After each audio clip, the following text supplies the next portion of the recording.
Thank you for joining us this afternoon, and we're talking about, we're talking about the what is a transliteration, and we've been talking about the name of the Messiah. In our last session, part 5, and this would be part 6, I mentioned that I want to make a little correction that I wasn't as clear as I should have been about the name Yeshua. And we're talking about how we know that the Mashiach, or the Messiah's name, is YAHU Sha, and I mentioned that Yeshua could not have been the name of the Messiah, Mashiach, even though most of your Messianic believers or Christians who try to follow Jewish believers adopt that same term, Yeshua, and there's a lot of reasons that the Messiah's name is not Yeshua. And one of the things I mentioned in our last session, and I should have been a little bit more clear about it, but Yeshua is not a proper name in Hebrew. It's an Aramaic name, Yeshua. It's Aramaic, not Hebrew. Again, this goes back to the fact is that YAHU Sha, the Mashiach, said he came in his Father's name. And first of all, we know that the Father's name's not Aramaic. It's not a mixture of Hebrew and Aramaic. It's actually Hebrew, pure Hebrew. But I want to point that out to you, that because I mentioned, I think I just said that Yeshua is not a Hebrew proper name, but I didn't stress or say enough that it is an Aramaic proper name, used only 28 times though in all the scriptures. It's only used 28 times, and the reason that you see it in that form is that this is after the Babylonian captivity. This is later, in the later books that were written. They shortened the name Joshua, and by the way, this is no reference to the Mashiach. There's no reference to the Messiah or Mashiach being called Yeshua anywhere in the scriptures. His name was given in Zechariah chapter 6, verse 11 and 12, where you can find that the name that was given, the Mashiach, or the one that would build the temple of Yahuwah, is called, he's a type of the son of Yehosadek, which is Yahuwah, our righteousness, and his name is spelled in there. It would give you the pronunciation, the transliteration. YAHU Sha is spelled Yad, He, Ua, Shin, Ayin, and that would give you the pronunciation of YAHU Sha, not Yeshua. And so I just want to mention that, first of all, that there's no reference to the Messiah ever being called Yeshua. It's in reference to Joshua, the person you know as Joshua. It's mentioned 28 times in the scriptures.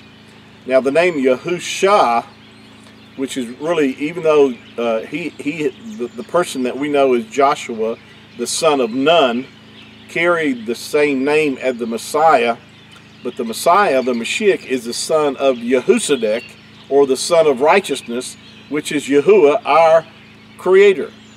And so there's a vast difference. Even though they bore the same name, YAHU Sha, there's a difference between the son of Nun and the son of Yehosadek, which is Yahusha, our righteousness. Now, I hope you see that. We can go in more detail about that later, but I did want to mention that, that Yeshua is not a proper Hebrew name. So, it's Aramaic. All right, now, another thing I want to bring out is we're talking about the transliteration of the Messiah's name, the Mashiach's name. I'm going to hold this up and show you the Hebrew letters. I'm going to use the modern script. Remember that Hebrew reads from right to left. The first 3 letters, the Yad, the He, the Ua, this is in modern Hebrew referred to as a Wa or a Vav, and we know that in ancient Hebrew there was no W or V sound. This gives us the first part of our Creator's name, Yahu.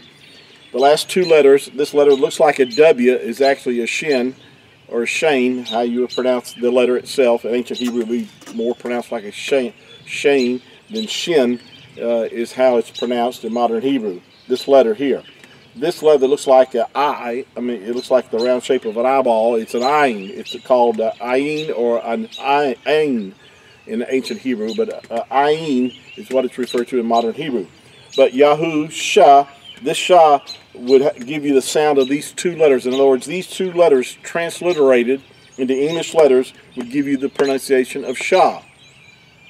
The first three letters, again, we're using the term transliteration, because that transliteration, if you remember in our study, that it's pronouncing the word or the name, the proper name or the word, the same that it would be pronounced if you were, using your letters in English to pronounce the same sound, make the same sounds that these letters make in Hebrew. These letters make in Hebrew YAHU Sha. That's what this is. This is a transliteration. Of course, English reads from left to right. Hebrew reads the opposite. But again, these three letters go right here. And the transliteration of these two would be Sha. YAHU Sha is the name of the Mashiach, and how his name would be transliterated if you were reading Hebrew and wanted to know how to say it. We talked about the fact that that Jesus is a recent. It's an English word that was made up almost about 500 years ago. From the Greek, or from the Latin in the Greek, the Latin word was Jesus and then Iesus, and we talked about the fact that if you look it up in your concordance, it's going to tell you refers you back that the name is the origin of the Messiah's name is Hebrew. That means that the origin, what would be the origin of my name? My name is Steve. Well, it's always going to be Steve. That's how you would pronounce it. If I would go to a foreign country, they would still pronounce my name Steve. They'd have to use their letters or to make the same sounds. But regardless, they would, if they were doing a transliteration of my name, they would not change my name of how it would be pronounced. And that's where a lot of the names have been changed in our scriptures, and that's why most people don't know that. And we've been robbed of a lot of revelation and understanding and a lot of blessing because the names have been hidden from us. But again, it's of Hebrew origin. Now it tells you, if you look up the name, that it's the Hebrew number 3091, which I mentioned that it says YAHU Sha. And it really is YAHU Sha, but they've only arrived at YAHU Sha by vowel points. If you remember what we talked about that, those are vowel markings around the letters to change the way the name is pronounced. I'll give you an example. Now, just like the name Yahusha, these are the 5 letters that it's pronounced, how you pronounce Yahusha. Now, won't be able to write on this, but basically what they would do is put another marking in between here to represent the U sound, and that's where you get YAHU Sha. They've changed the name by adding another sound in between the Mashiach's name to come up with Yahushua.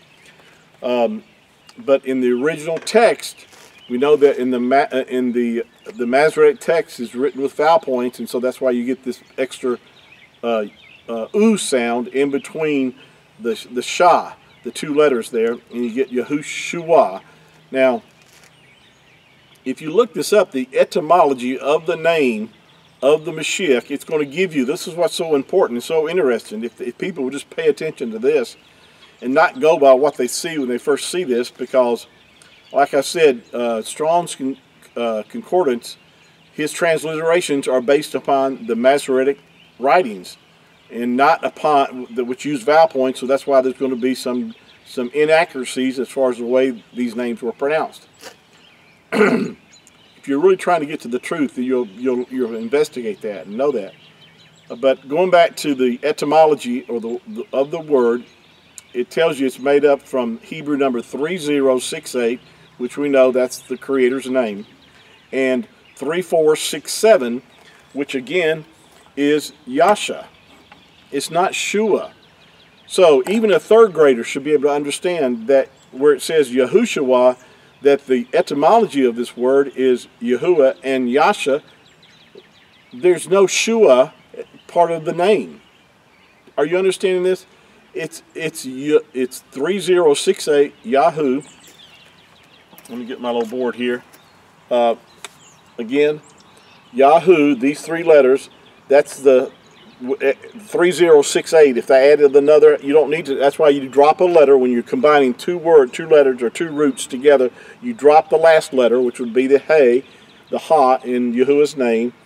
So it says here the etymology of this word of YAHU Sha is 3068 and 3467.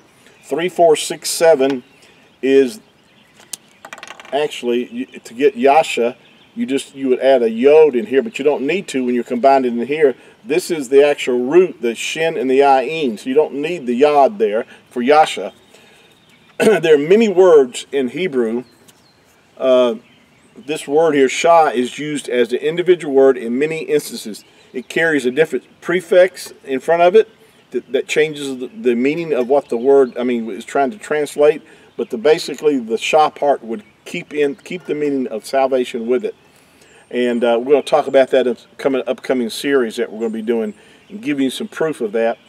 But again, you see that YAHU Sha is the two root words that make up the name YAHU Sha, not YAHU Sha.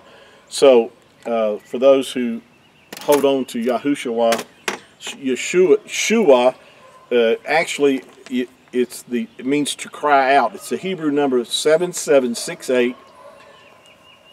Again, it is spelled, if you just use the letters, let me just erase this, the part here, Shua, is spelled with the shin and the the letter u, and the ayin. Okay, I was using the o letter, the ayin. Of course, that's just one form of the letter, but again, this is what an ayin looks like in modern Hebrew. Okay, so I was using the ancient o-looking letter there, but again, Shua actually means to cry out. So why would you attach that to the Creator's name when we know that Yasha or Sha means salvation, deliverance, and then use the word Shua? I think most people do, simply because when they look at their Strong's Concordance, this is where the deception or the error lies in the Strong's Concordance, showing that it's Yahushua instead of Yahusha. And the only reason it says Yahushua is because his translation or transliteration is based on the Masoretic text, which used the vowel points to change the pronunciation. So we're going to stop here, and we'll pick back up on our next session. I think this is part 6 that we're doing right now, and this is I hope this is helping you. And let me know if you are. Give me feedback. I appreciate any kind words you like to say.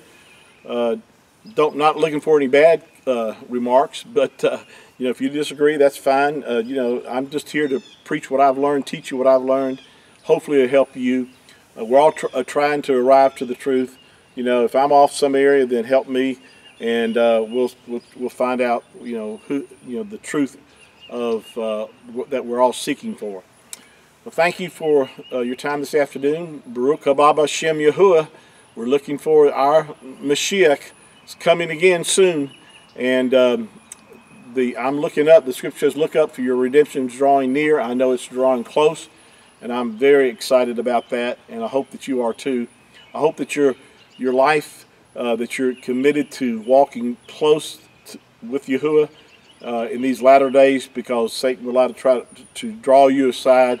And unfortunately, some people have fallen away, but I encourage you not to be those that who stray away from the truth, but are seeking and staying committed to Yahuwah and looking for that blessed hope that we're looking for of His return. Well, see you next time, and Yahuwah's blessings be upon you. Shalom.